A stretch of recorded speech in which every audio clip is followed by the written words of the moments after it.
There are two ways to respond to the header or title of this YouTube video. You can look at it as if I'm enjoying your suffering for having been laid off, or you could try to listen to what I have to say, to which point hopefully my words will ease your suffering. You see, I got laid off in 2022. That was my last real job. That was the second best thing that I have experienced in my entire life. Because it gave me a kick in the ass that made me realize I had to take responsibility myself for my own ability to feed myself and pay rent and have an income. So I took my stuff and I showed it to an investor, and he gave me almost €1 million in, like, you know, seed fund or angel fund or whatever the fuck you want to call it, to start a company. So a couple of months after I got laid off, I actually made more money in salary than I did before I got laid off. That was the second best thing that has happened to me the last decade. The best thing that has happened to me the last decade was when that VC guy laid me off and fired me. And that happened in April of 2023. That's 2 years ago now. And that resulted in me starting my own company, iNiro. And now I'm making 4 times as much as I was making in the last company.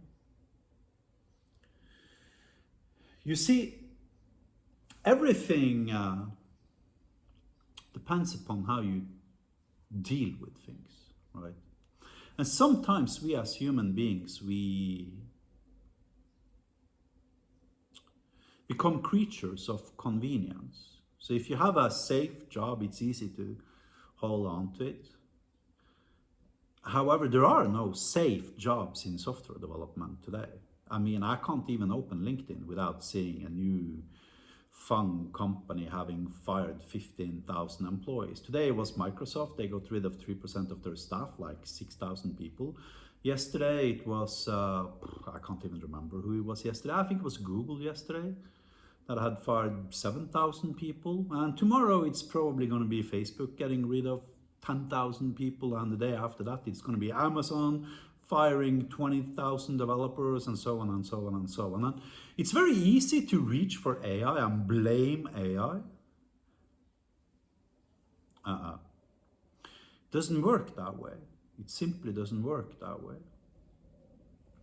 You see, if you got laid off, then it's not necessarily a reflection of your qualities as a software developer, because these companies typically, they don't lay off individuals, they lay off projects.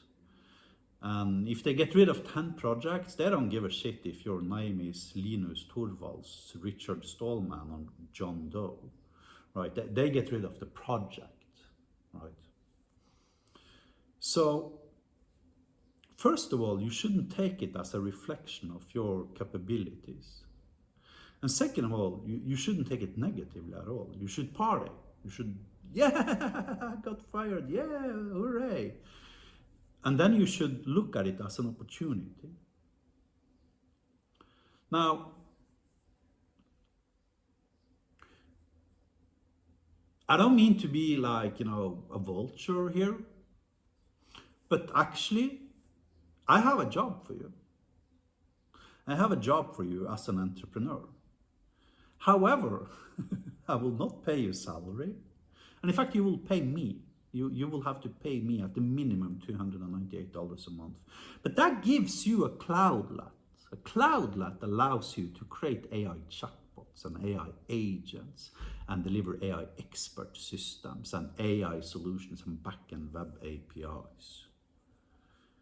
And if you have an existing contact network that you can reach out to, and sell such services to, then you could have a job in 5 minutes from now.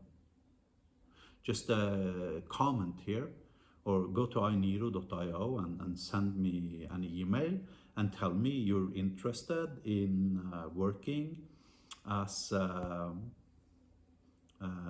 sales, as working with me. And I will help you getting started. And for those watching this YouTube video, if you think I'm like, happy because of your misery, I'm not.